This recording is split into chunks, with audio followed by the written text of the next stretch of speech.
Bom, voltamos então com a segunda parte dessa sétima e última aula do Antigo Testamento 1. Como comentei logo antes um pouco, vamos falar sobre o ministério de Esdras, de Neemias, a reconstrução da cidade, do templo, dos muros e a renovação da aliança com Deus. Esse trecho final do Antigo Testamento, né, final que eu digo em relação à história do Antigo Testamento e não necessariamente ao final dos livros, porque a gente vai até Esther, como eu comentei, final dos livros históricos, e na sequência, então, a gente estuda os livros poéticos, Provérbios, Salmos, Cantares, Eclesiastes, e Jó, e Lamentações, e depois, então, a gente vai para os profetas, né? A gente divide em três partes, em três aulas, pelo menos, os profetas, isso no Antigo Testamento 2, na próxima matéria, no próximo módulo. Então, esse trecho final, né, nesse sentido, é importante destacar as lideranças, alguns fatos, alguns acontecimentos, e conforme nós coloquei ali numa tabela, né, e coloquei dividida da seguinte forma: Zorobabel como o primeiro líder, né, de quando se retorna, então, para Jerusalém. Isso está descrito lá em Esdras, capítulo 1 a 6, ali pelo ano de 538 a.C. Ele vai trabalhar na reconstrução do templo. Ciro e Dario promulgam, então, os decretos, né? Então, o retorno de cerca de 50 mil pessoas, estima-se, e os profetas desse período são Ageu e Zacarias. O segundo, então, líder, seria Esdras, e esse trabalho dele está descrito ali nos capítulos de 7 a 10 do próprio livro de Esdras. É o avivamento do povo. Artaxerxes promulga o decreto. Cerca de 2.000 homens, chegando a 10.000 no total nesse período. E aí o terceiro, Neemias, está descrito no livro dele mesmo, com o nome dele, Neemias, no capítulo 1 ao 13, 444 a.C., a data aproximada do seu retorno. Foram feitos, então, a reconstrução dos muros e Artaxerxes promulga o decreto. E esse período é coberto aí pelo profeta Malaquias. Sobre o livro de Esdras, é fundamental a gente destacar a importância histórica e teológica, né? Descreve o retorno do povo à terra após o cativeiro babilônico, sob alguns decretos dos governantes persas da época. Deus permitiu que o povo voltasse para sua nação para que fosse reconstruído, então, a cidade, templo, muros, enfim, e o povo voltasse para sua terra. Os manuscritos mais antigos, os livros de Esdras e Neemias, faziam parte de um único livro, não era dividido como nós conhecemos hoje, né, defendida por muitos teólogos até a atualidade. Foi somente na Idade Média que os dois livros começaram a aparecer separados ali nas escrituras sagradas, como nós temos hoje. Foi Orígenes, né, o primeiro erudito a diferenciar os dois livros. O nome e a autoria do livro de Esdras, né, de acordo com a tradição judaica, corresponde ao seu personagem principal, ou seja, ele é o nome do livro e o próprio autor. Apesar de a gente não poder afirmar categoricamente quem foi o seu autor. Ele deve ter sido escrito por volta do ano 456 a.C. De forma geral, então, nós entendemos que o livro de Esdras, né, do retorno do povo remanescente de Judá, que estava no cativeiro. A volta está descrita pelo profeta Jeremias, né, no seu livro. Então, uma breve leitura lá de Jeremias 25, capítulo 25, versos 11 e 12. Toda essa terra virá a ser uma ruína, objeto de horror, e estas nações servirão o rei da Babilônia durante 70 anos. Acontecerá, porém, que quando se cumprirem os 70 anos, castigarei o rei da Babilônia e aquela nação, a terra dos caldeus, por causa da sua iniquidade, diz o Senhor, farei deles ruínas perpétuas. Então, esse trecho do texto de Neemias, que a gente já tinha citado ali anteriormente, que ele fala a respeito do tempo que o pessoal, né, que o povo de Judá deveria ficar no cativeiro 70 anos. Que nós também já tratamos, simbólico, literal, enfim, já foram expostos ali. Mais um texto de Neemias, lá no capítulo 29, 10, 11, assim diz o Senhor, logo que se cumprirem Babilônia os 70 anos, atentarei para vocês e cumprirei a promessa que fiz a vocês, trazendo-os de volta a este lugar. Eu é que sei que pensamentos tenho a respeito de vocês, diz o Senhor. São pensamentos de paz e não de mal, para dar-lhes um futuro e uma esperança.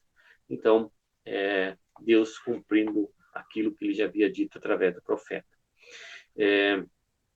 O destaque teológico do livro de Esdras fica por conta da soberana ação de Deus, que governava os povos estrangeiros para cumprir os seus propósitos com o povo de Judá. Então, Deus é soberano a tal ponto que ele usa as nações inimigas, nações ímpias, nações dos gentios, para cumprir os propósitos dele para com o povo de Judá. Então, a gente vê isso bem claro no livro de Isaías, lá no capítulo 46, né, que ele toma o Ciro, mas a gente vai estudar isso depois, lá quando a gente for estudar os profetas. Mas isso fica bem claro naquele capítulo 45, 46 de Esdras, agora de Isaías, me fugiu agora qual dos dois. Mas ele toma Ciro ali como toma Ciro e diz que Ciro, meu ungido, né? Mas isso são cenas para as próximas aulas aí, ok?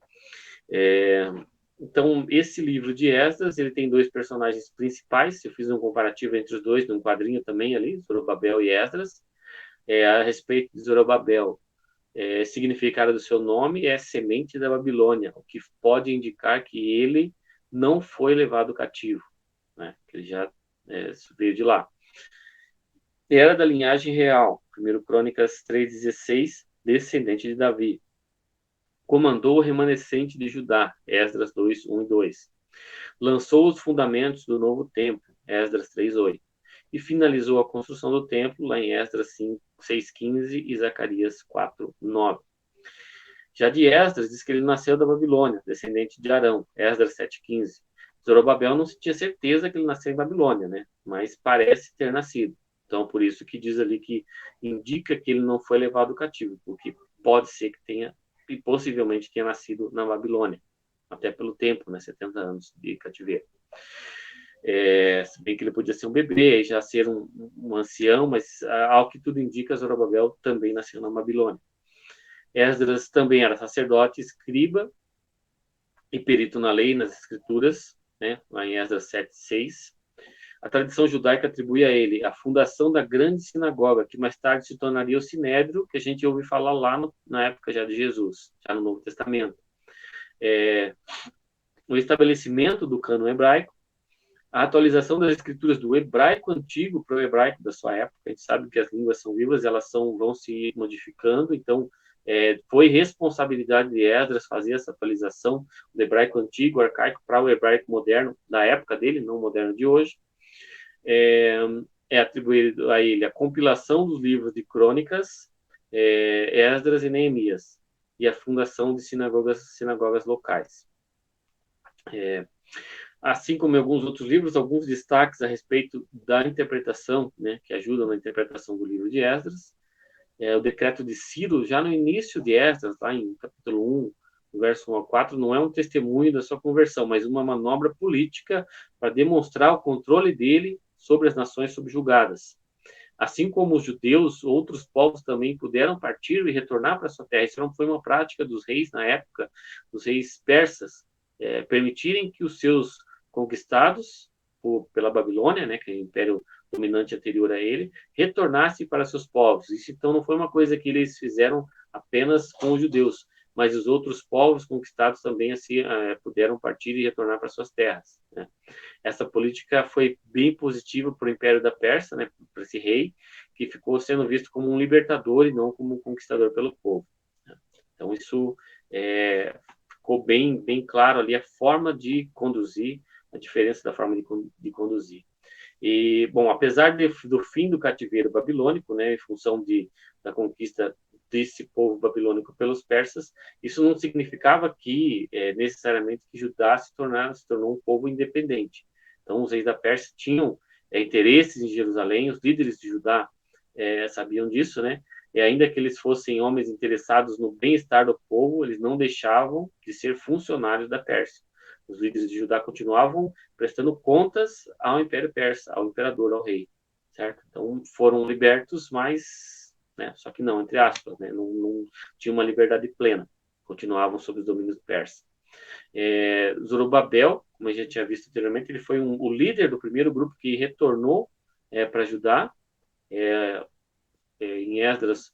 Só que em Esdras, em 1:8, o chefe de Judá, para quem são devolvidos os tesouros que haviam sido guardados e saqueados do templo pelo exército de Nabucodonosor, são levados de volta. E essa pessoa para quem os tesouros são devolvidos é chamado de Sesbazar, o que tem causado algumas dificuldades para os intérpretes da palavra de Deus. Uma interpretação viável é que o nome Sesbazar possa ser o nome persa de Zorobabel, assim como Daniel e os seus 3 amigos tiveram seus nomes mudados, assim pode ter acontecido com Zorobabel também. Isso é uma conjectura, isso é uma interpretação viável, porém não dá para se ter certeza absoluta, né? Mas, enfim, o texto bíblico, se nós formos pegar a referência, Esdras 1:8, diz assim: Ciro, rei da Pérsia, tirou esses utensílios sob a direção do tesoureiro Mitridate, o que os entregou contados a Sesbazar, príncipe de Judá.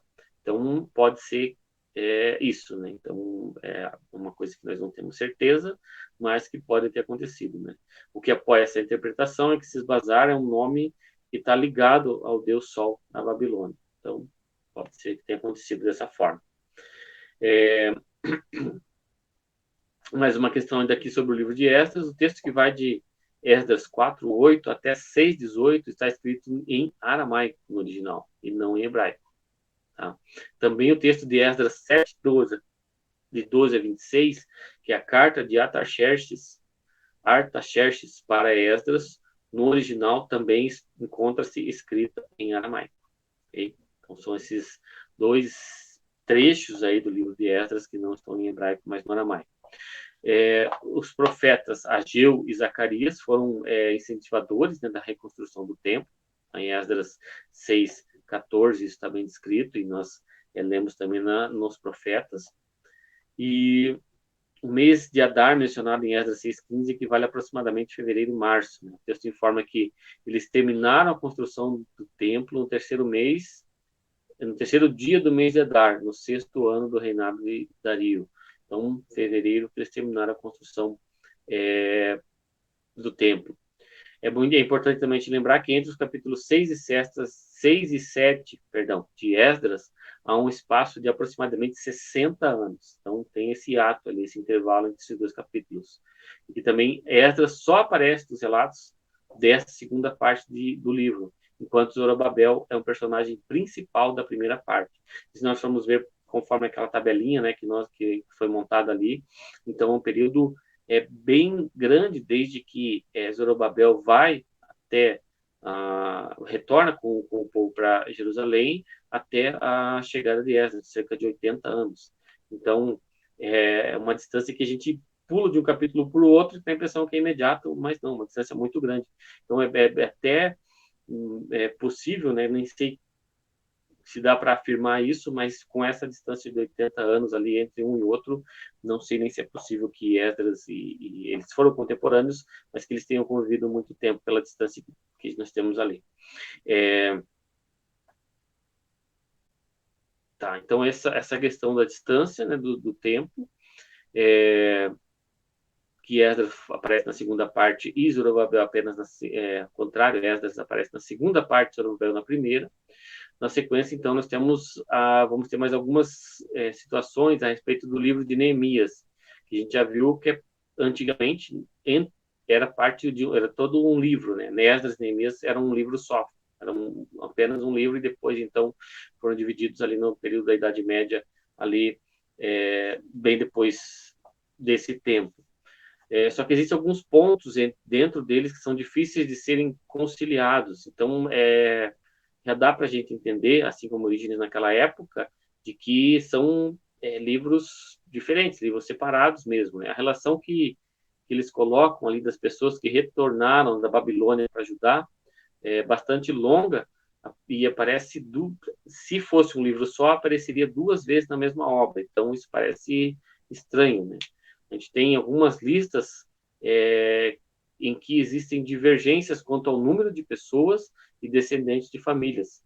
alguns pequenos exemplos aqui, entre Esdras, capítulo 2:5 e Neemias 7:10. Em Esdras diz, os filhos de Arás, 775. Em Neemias 7:10, os filhos de Arás, 652. Então, de 675 para 652. Então, uma diferença pequena, mas é uma diferença. Em Esdras 6, os filhos de Paate, Moabe, dos filhos de Jesua, Joabe, 2.812.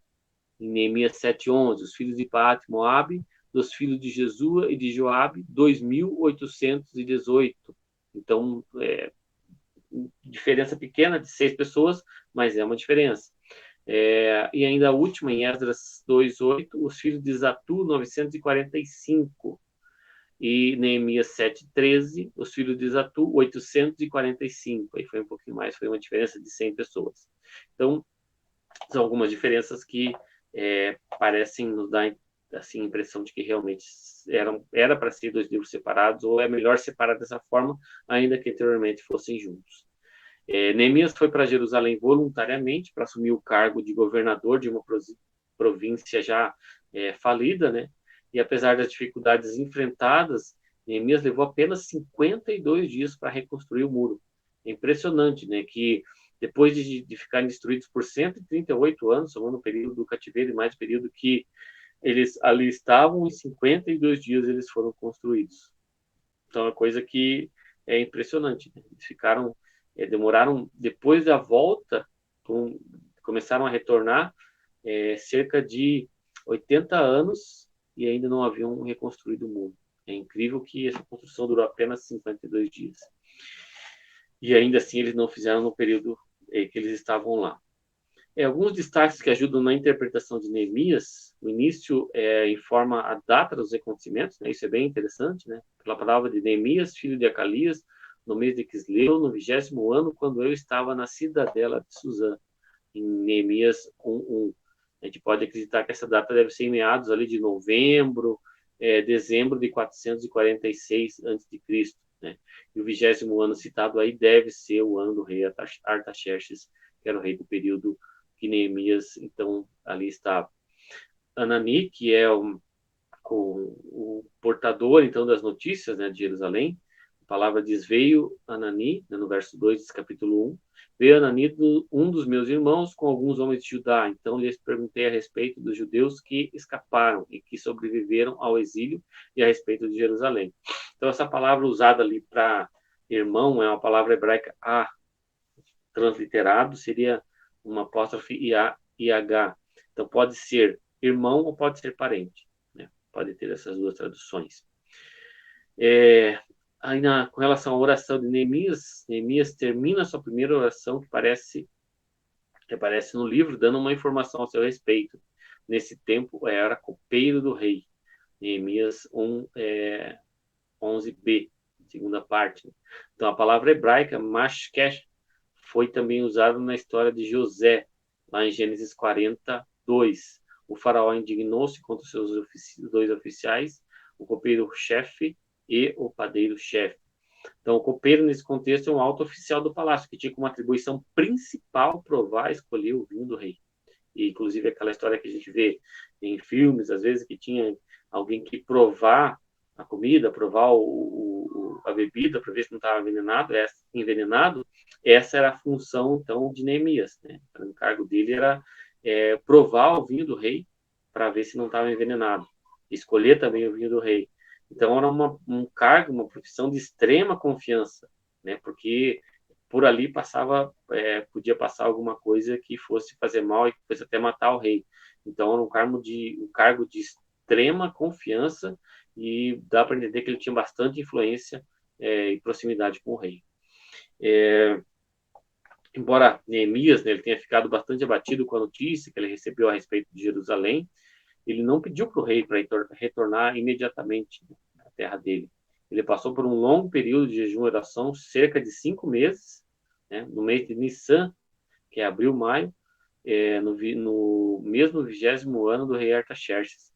A gente observa isso, né? No mês de Nissan, no 20º ano do reinado de Artaxerxes, uma vez posto o vinho diante dele, eu o peguei e ofereci ao rei. Ora, nunca antes eu tinha estado triste diante do rei. Então, aí que o rei percebe que a tristeza de Neemias, então tem aquele diálogo que nós conhecemos ali no texto bíblico. Em Neemias 7:71, assim como em Esdras 2, verso 69 e 8:27, aparecem os dáricos, e alguns, ali no Neemias 7:71, e alguns mais dos cabeças das famílias deram para o tesouro da obra em ouro 20 mil dáricos, em prata 2.200 arratéis. Em Esdras 2:69, segundo os seus recursos, deram para o tesouro da obra em ouro 61 mil dáricos e em prata 5 mil arratéis e 100 vestes sacerdotais. Então essa palavra hebraica, né, que é o darkemonim, pode ser traduzido por dracmas ou dáricos, dependendo da tradução bíblica. No entanto, dárico parece ser a melhor palavra escolhida para essa tradução. Então, desses textos, a palavra hebraica usada é darkemonim. Tem sido traduzido por dracmas ou dáricos, dependendo da tradução bíblica que a gente tiver. Só que dárico parece ser a melhor escolha, né? Que foi a moeda introduzida por Dario I, né? Um rei que foi posterior a Ciro. Então, dáricos é uma moeda da época, já que a dracma só foi uma moeda corrente, né? Na Judéia, cerca de 200 anos mais tarde, que foi introduzida pelos gregos. Então, é mais coerente se traduzir ali por dáricos. Lá em Neemias 5:37, tem um resumo, um breve resumo da história de Israel, né? Pré-história, né? A criação, verso 5, período patriarcal, versos 6 a 8, a aflição no Egito, verso 9 a 11, os acontecimentos lá no deserto, verso 12 e 21, período da conquista, verso 22 a 25, período dos juízes, verso 26 a 28, o período dos reis, verso 29 a 35, e o período pós-monarquia, verso 37, 36 e 37. E o texto de Neemias 11, 22 e 24 nos leva a entender que havia no templo um grupo de cantores que toavam cânticos ao Senhor, né, cântico de coral. Petaías era o representante direto do rei persa nas questões de ordem civil, como a gente percebe no texto bíblico, né? Petaías, filho de Mesesabel, dos filhos de Zerá, filho de Judá, estava à disposição do rei em todos os negócios. Aí no capítulo 12, a gente tem a participação dos cantores no culto do templo. A gente falar um pouquinho ainda sobre o último livro estudado, que vai ser o livro de Esther, né, nessa matéria do Antigo Testamento. É um livro bem controverso, que muitos estudiosos da palavra de Deus questionam. Dizem que se nós fizermos uma leitura mais cuidadosa, a gente vai perceber, como muitos dos teólogos perceberam, né, vocês, se fizerem essa leitura também, que faltam alguns elementos que existem em outros livros canônicos e que falam, né, das orações, das leis, das demais práticas religiosas conexas aí ao texto bíblico, né? Se a gente pegar, por exemplo, outros escritores pós-exílicos, como Ageu, Zacarias e Malaquias, eles usam em abundância o nome de Deus. Isso chama atenção, né? Outra coisa a respeito do livro de Esther, um excessivo espírito nacionalista, né, judaico, que é exposto no livro. Alguns autores teólogos mais ousados chegam a dizer que o conteúdo do livro é totalmente secular. Então, questionam por isso a inclusão desse livro no cânon do Antigo Testamento. Isso é muito polêmico e divide muitos teólogos cristãos e judeus a respeito da canonicidade do livro de Esther. A história da sua composição, né, o seu objetivo, a historicidade, a teologia tem sido debatida de forma muito forte, muito firme pelos teólogos. E, inclusive, como é normal acontecer em passagens onde a Bíblia é muito reticente, também para Esther foram criadas... Perdão, mais uma falhazinha, pastor André, se puder depois retornar isso aí. Alguns teólogos chegam a dizer que o conteúdo é totalmente secular. Desse modo, a gente pode entender ali que a inclusão do livro de Esther no Antigo Testamento, por que ela gera essa polêmica toda, né? Ela divide teólogos cristãos e teólogos judeus a respeito da canonicidade do livro. E a história dessa composição, né, do livro, a historicidade, a teologia, ela tem sido debatida de forma muito forte por muitos estudiosos, né? Como é normal também acontecer em outras passagens da Bíblia muito recente, também para Esther foram criadas adições incluídas na Septuaginta, né? E posteriormente no cânon católico romano. Neste caso, né, as adições foram colocadas ali para providenciar recursos que eliminem a falha, né, não mencionar o nome de Deus e de tratar da adoração religiosa, especialmente colocando algumas orações ali nos lábios de Esther e Mardoqueu. A gente pode observar que nem mesmo Deus é louvado quando da libertação do povo, é lá no livro de Esther, capítulo 9, versos 20 a 22. Mordecai escreveu estas coisas e enviou cartas a todos os judeus que moravam em todas as províncias do rei Assuero, aos de perto e aos de longe, ordenando-lhes que comemorassem o dia 14 do mês de Adar e o dia 15 do mesmo mês, todos os anos, como os dias em que os judeus se livraram dos seus inimigos, o mês em que a tristeza virou alegria e o luto se transformou em festa, e que esses fossem dias de festa e de alegria, de troca de presentes e dádivas aos pobres. Então a gente percebe que não faz menção a Deus, não faz a menção de Deus como libertador do povo, mas simplesmente cita os acontecimentos da libertação. Na Bíblia Católica, Ave Maria, foram feitas algumas adições do livro de Esther para tentar amenizar essa situação. Lá no capítulo 13 da Bíblia Católica, do verso 8 ao verso 46, a gente tem esses textos citando orações. Por exemplo, vou fazer uma breve leitura aqui do texto. Então Mardoqueu orou ao Senhor, recordando tudo o que tinha feito. Senhor disse, Senhor Rei Todo-Poderoso, tudo está realmente no vosso poder e ninguém pode resistir à vossa vontade. Se tendes resolvido salvar Israel, fizeste o céu e a terra, todas as maravilhas que estão sob a abóbada celeste. Sois o Senhor universal e ninguém poderia opor-se a vós, Senhor. Conheceis tudo o que sabeis, que não foi nem por espírito de soberba, nem por presunção, nem por vanglória, nem que recusei prostrar-me diante do orgulhoso Amã. Voluntariamente, para salvar Israel, eu beijaria os vestígios dos seus pés, mas procedi assim por temor de colocar honra de um homem acima da glória de Deus. Não adorarei jamais a ninguém senão vós. E contudo, não farei isso por orgulho. E agora, Senhor, que sois meu Deus e meu Rei, Deus de Abraão, poupai vosso povo, pois nossos inimigos que querem arruinar e destruir nossa antiga herança. Não desprezeis a vossa porção que vos resgataste do Egito. Existem ainda outras orações, né, uma de Esther, inclusive, com a finalidade de mencionar o nome de Deus, de mencionar a oração, de mencionar devoção a Deus, feitas pelos personagens desse texto bíblico. Isso na Bíblia Católica, na Bíblia Protestante isso não tem. Então foram algumas adições, além daqueles livros que nós conhecemos, aqueles 7 livros, foram algumas edições em Esther, que nós vimos lá na primeira aula ainda, que foram feitas justamente para justificar a ausência de Deus, a ausência de orações, a ausência de expressões religiosas nesse livro. Ok? Bom, de qualquer maneira, é melhor a gente tentar entender quais são os motivos pelo que não foram citados os nomes de Deus e por que o livro foi incluído no cânon. Né? Que a gente pode entender que a censura por parte das autoridades persas na época tenha feito com que o nome de Deus não fosse citado, e o respeito por parte do escritor que não queria utilizar explicitamente o nome de Deus, pois aparece a menção a Deus, mesmo que de forma implícita. Parece que o autor menciona em Esther, capítulo 3, 13 e 14, onde Mardoqueu conclama Esther a agir em favor do seu povo. Diz assim: então Mordecai pediu que respondessem a Esther: não pense que por estar no palácio real, você será a única entre todos os judeus que conseguirá escapar. Porque se você ficar calado agora, de outro lugar virá socorro e livramento para os judeus.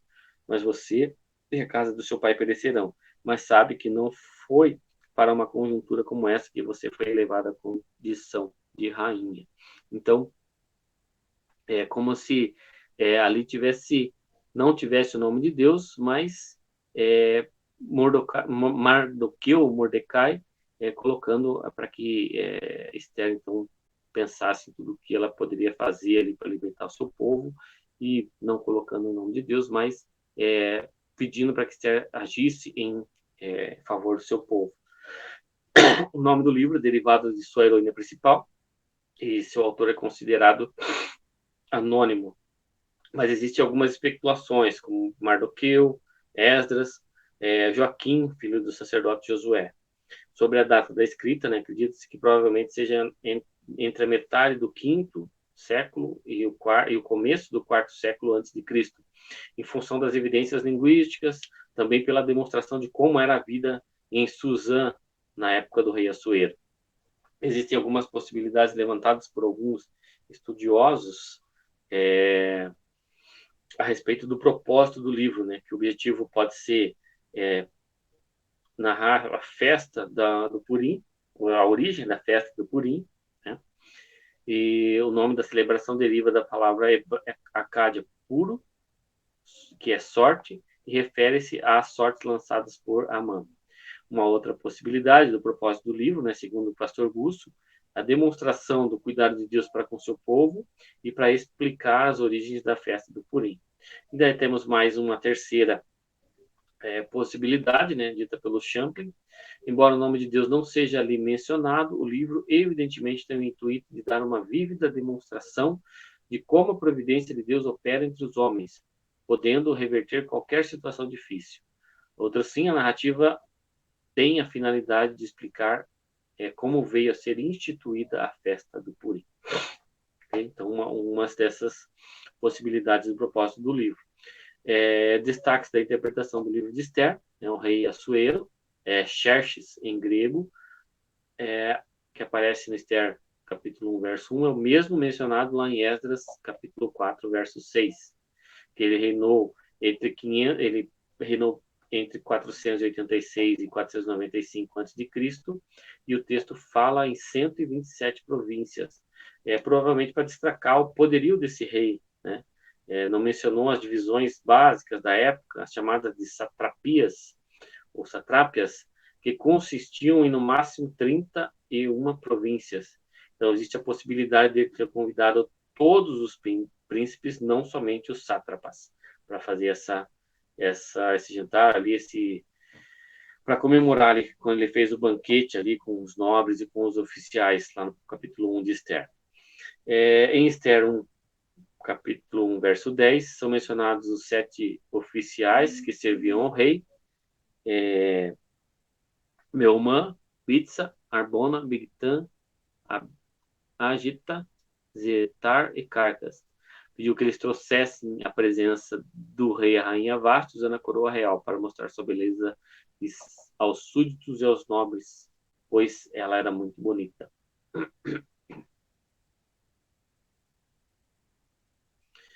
A palavra que foi traduzida por oficiais no hebraico é saris. Nesse contexto, pode ser traduzida por oficiais mesmo ou núcleos castrados que habitavam, que tinham acesso ao harém, ali no verso 11. A mesma palavra é usada para Potifar na história de José, lá em Gênesis 37, 36. 36, 37. Que nesse caso podia ser um oficial e não um eunuco, pois Potifar era casado. O mês de Tebete equivale a dezembro, janeiro, parece Esther 2, 16, 17. É informado também sobre a coroação de Esther como rainha no lugar de Vasti, no 7º ano do rei Xerxes. Como a festa aconteceu e o incidente lá com Vasti aconteceu no 3º ano do reinado, né, em Esther 1, 1, ele ficou 4 anos sem uma rainha. A expressão Mordecai estava sentado junto à porta do rei, Esther 2:19, literalmente a porta do rei pode indicar que ele foi um dos oficiais do rei. Mesmo que não tenha essa afirmação no texto bíblico, né, o estar sentado à porta de um rei na antiguidade, nesse momento, nessa época, indicava a função de julgar, ainda que não seja possível confirmar sua função exata. É bem provável que ele era um funcionário do governo. Então, e aí alguns destaques que ajudam na interpretação do livro de Esther. O rei Assuero, né, que Xerxes em grego, aparece lá no Esther capítulo 1, verso 1, é o mesmo rei mencionado lá em Esdras capítulo 4, verso 6.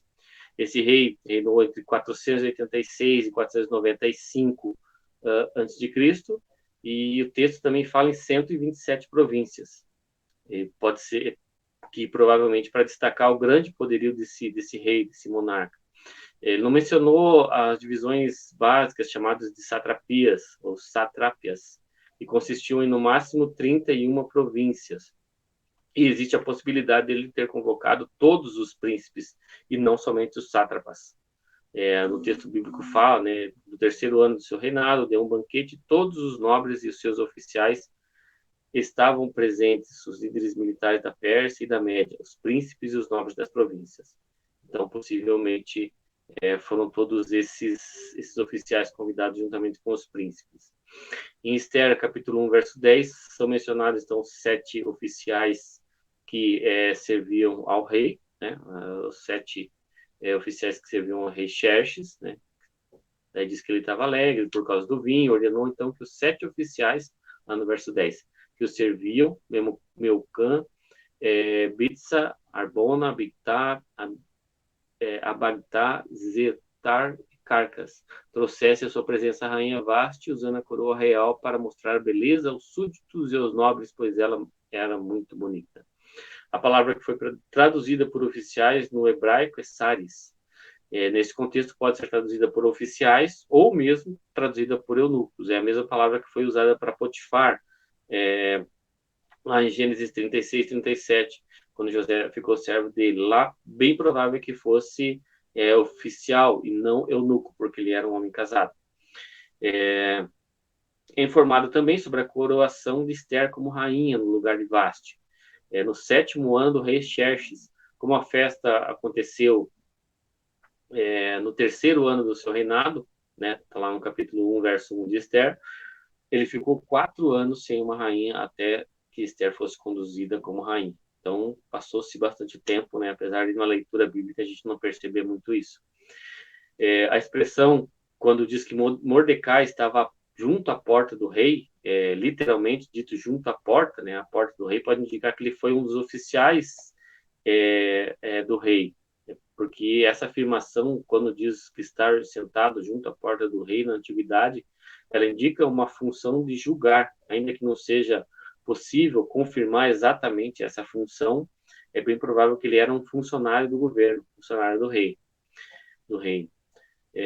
Para entender um pouco melhor, né, essa desavença que aconteceu entre Mordecai e Amã, lá em Esther capítulo 3, verso 6, é bom perceber que eles foram inimigos históricos, né? Mordecai era descendente de Israel e Amã era descendente do rei Agag, o rei amalequita que foi morto por Samuel, lá no primeiro livro de Samuel, capítulo 15. Agora, muitos séculos depois do que aconteceu com Samuel, Mordecai e Amã se encontram prestando serviço para o rei da Pérsia, Amã, o Agagita, como ele foi chamado. Ele provavelmente tinha um cargo superior, devia ser honrado pelos subalternos. Mas Mordecai não aceitou honrar a Amã, né? Mordecai, sendo um judeu, não se prostrava diante de uma amalequita, né? E o que resultou no ódio de Amã. Então, isso é o motivo aí principal com relação à desavença dos dois.